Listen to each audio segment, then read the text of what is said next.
Hello everyone, আসসালামু আলাইকুম। Welcome to Maria's kitchen. আজকে আমি আপনাদেরকে দেখাবো মজাদার কাটলেট রেসিপিটি। এই মজাদার কাটলেট রেসিপিটি আপনারা বাচ্চাদের টিফিন অথবা বিকালের নাস্তা হিসাবেও খেতে পারেন। তো আমি এখানে নিয়ে নিলাম 2 পিস মুরগির মাংস সেদ্ধ করা, এবং আমি মুরগির মাংসটাকে একটা মিক্সারে নিয়ে ব্লেন্ড করে নিব।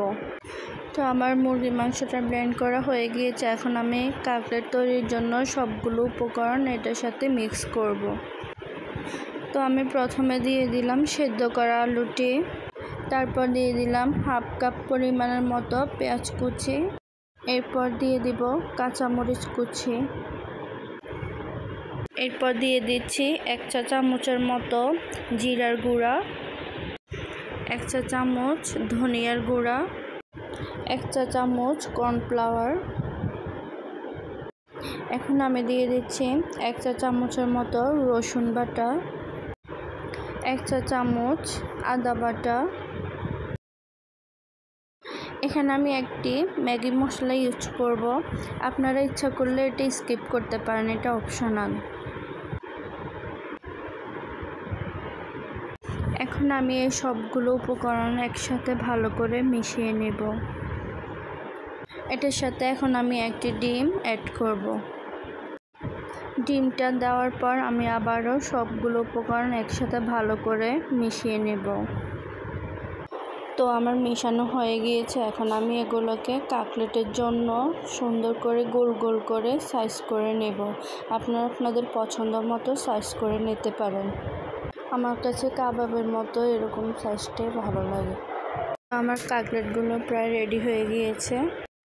তো আমি এখানে একটি ডিম ফাটিয়ে নিচ্ছি।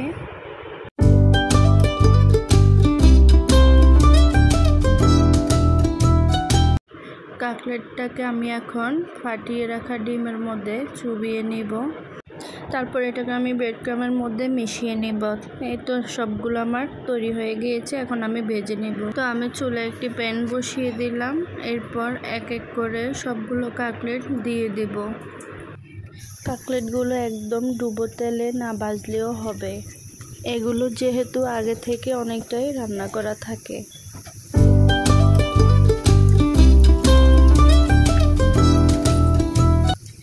যখন এক সাইড হয়ে যাবে তখন আমি এগুলোকে উল্টে দিচ্ছি।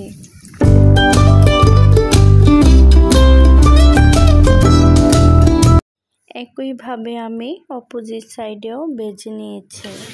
তো আমার কাটলেটগুলো ভাজা হয়ে গিয়েছে। এখন আমি এগুলোকে তুলে নেব।